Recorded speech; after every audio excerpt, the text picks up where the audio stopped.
লক্ষ্যমাত্রা পূরণে কোমর বেঁধে ময়দানে গেরুয়া শিবির। তীব্র দাবদাহ উপেক্ষা করেই চলছে প্রচার জনসভা। পশ্চিম মেদিনীপুরের ঘাটাল লোকসভা কেন্দ্রের বিজেপি প্রার্থী হিরণময় চট্টোপাধ্যায়ের সমর্থনে পিংলায় আয়োজিত বিজয় সংকল্প জনসভায় উপস্থিত ছিলেন রাজ্যের বিরোধী দলনেতা শুভেন্দু অধিকারী। ফের একবার মমতা বন্দ্যোপাধ্যায়কে কম্পার্টমেন্টাল মুখ্যমন্ত্রী বলে কটাক্ষ শুভেন্দুর।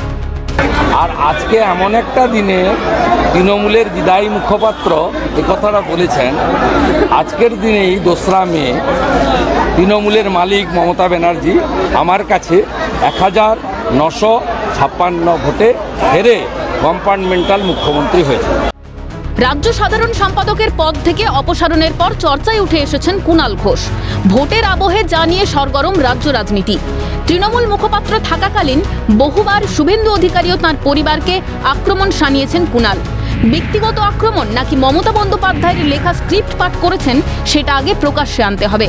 শুভেন্দু অধিকারীর নিশানায় কুণাল। দেখুন, আমি ওনার বক্তব্যে কোনোদিন কাউন্টার দিই না। আপনি আমার অবস্থান জানেন, আমার অবস্থানের পরিবর্তন এখন যে হয়েছে তা নয়।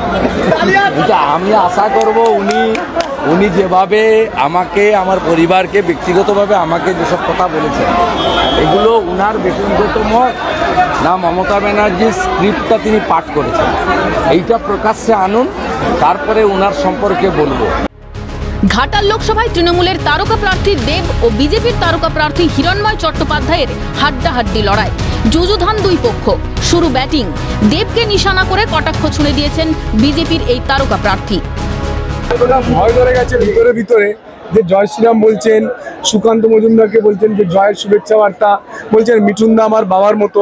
আসলে হেরে যাওয়ার পরে তার এই সিবিআই ইডির কে সামলাবে, সেই ভয়েতে জয় শ্রীরাম, মিঠুনদা আর সুকান্ত মজুমদার সৌজন্যতা থাকে। পাশাপাশি জেলা শাসকের দপ্তরে মনোনয়নপত্র জমা দেন কাঁথি লোকসভা কেন্দ্রের বিজেপি প্রার্থী সৌমেন্দু অধিকারী। সঙ্গে ছিলেন সৌমেন্দু অধিকারীর বাবা তথা সাংসদ শিশির অধিকারী। 25শে মে 6ষ্ঠ দফায় কাঁথি, তমলুক ও ঘাটালে ভোট।